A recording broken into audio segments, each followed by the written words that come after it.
para finalizar a nossa série sobre o corpo adoecido, o corpo cansado, doente, o corpo distraído e sedentário, falta falar do corpo carente, corpo de carência mesmo, corpo com pouco contato com outros corpos, com outras peles. Aqui, Patzdorf ele traz uma informação importante para a gente relembrar que somos todos mamíferos e prescindimos deste contato uns com os outros. Mais do que isso, né? A situação da pandemia em que a gente foi submetido gerou uma série de novos comportamentos que vão ter efeitos que ainda são desconhecidos, mas que são efeitos muito graves, né, na nossa existência, no nosso psiquismo, na nossa maneira de se relacionar. O fato da gente não poder se encostar, se tocar, se abraçar, se beijar, trocar contatos com outras pessoas, isso traz pra gente não só uma outra forma de existência que nos torna carentes disso, mas também cada vez mais sedentos por interações nas redes que a gente sabe que não vão ter o mesmo efeito, na verdade. E mais do que isso, a gente está vivendo um processo que a gente não sabe ainda aonde que vai dar, que a forma como a gente se relaciona, interage uns com os outros, mudou muito depois da pandemia. A gente se encontra menos, cada vez mais a gente percebe que nem a gente está muito mais seletivo nas interações sociais que a gente tem. Então, se eu devo privilegiar algumas pessoas em detrimento de outras, eu não vou me abrir totalmente. E isso vai trazer uma série de consequências para a nossa subjetividade, para as nossas relações de sociabilidade, de sociabilização, né? As crianças, pessoas que estão em idade escolar, adolescentes, todas elas foram impactadas ainda mais nesse processo. E a gente não sabe aonde isso vai parar, né? A gente só entende que estamos num momento de privação sensorial e insatisfação crônica. E isso é uma sensação que persiste, né? Isso atua na nossa sociedade de fato como uma fratura, uma questão a ser estudada, a ser investigada, porque a gente não consegue desfrutar, né, desse relacionamento com o outro. A gente tem cada vez mais dificuldade de construir laços de afeto. Se antes já estava difícil, depois da pandemia isso se intensificou. É cada vez mais difícil a gente conhecer pessoas e intensificar laços com elas numa situação como essa, em que exige o distanciamento social, em que exige o nosso afastamento ou a seleção muito bem com quem a gente vai se relacionar. Só que o tato, para nós, é um sentido constituidor da nossa existência.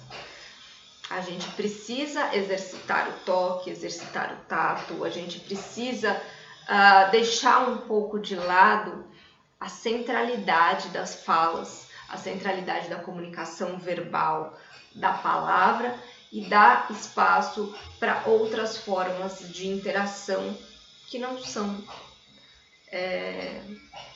faladas, né?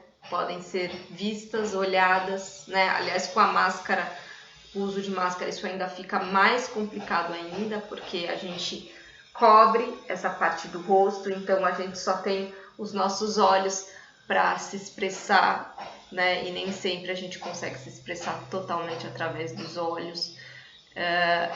Os gestuais ficam muito mais contidos também. E com isso toda a ordem da interação social ela perde muito, né? A gente está tendo que lidar com relações dentro de uma série de limites que são limites que impossibilitam uma aproximação, são limites que muitas vezes impossibilitam a construção de algo maior para além daquela interação naquele momento, ou seja, uma relação no futuro, uma amizade, o desenvolvimento de um relacionamento, porque a gente está muito contido nessas interações. Então, é perigoso, porque a gente está falando muito, lendo muito o que os outros escrevem, né? Basta acessar aí qualquer post em rede social, cada vez mais todo mundo tem um monte de coisa para falar de si, todo mundo tem as suas angústias que quer compartilhar, todo mundo gosta de, sei lá, mostrar coisas que a gente poderia estar vendo ao vivo, mas acaba se mostrando a partir das telas. É tudo muito difícil, né, nesse contexto, a gente não conseguir, de fato, estar na relação com o outro sem ser mediado por alguma tela, por algum vídeo, por alguma foto. Então é a partir daí que a gente também está tentando se relacionar. Com a pandemia isso virou basicamente o comum, né? E agora que a gente está percebendo uma recente abertura dos espaços, uma certa liberação nos encontros, isso ainda persiste. A gente meio que também, a gente até tem que questionar se socialmente a gente desaprendeu a se relacionar de uma maneira mais calorosa, de uma maneira mais afetuosa, de uma maneira que leve em consideração o estar com o outro simplesmente por estar naquele momento, né, dentro dos limites que aquela interação permite, mas um certo grau de intimidade, principalmente a nossa sociedade que sempre foi vista como muito, nossa cultura muito calorosa e tudo mais, a gente ainda assim sofre esses efeitos, né? E será que aí o pastor coloca uma pergunta muito interessante, né? Será que é legítimo a gente discursar, falar tanto sobre algo que a gente nunca experimentou? Por que a gente está, né, dando tanta atenção à fala, ao discurso, mas a gente não está conseguindo efetivar na prática? A gente não está conseguindo experimentar essa relação, viver essa relação no momento em que ela acontece, porque a gente está mediado por telas. Será que então a gente a gente não está desperdiçando um pouco da nossa energia discursando sobre tantas coisas que a gente nem experimentou, que a gente nem sabe o que é direito e que talvez a gente nunca experimente, né? Então, a representação, ela está atingindo um grau de importância dentro da nossa vida. A nossa representação, a representação que a gente faz sobre as coisas, né? Isso está assumindo um grau de importância que às vezes nem merece, porque vivenciando tudo aquilo que a gente se esforçou em criar 1000 representações, a gente viu que não é nada daquilo, porque a gente experimentou de fato.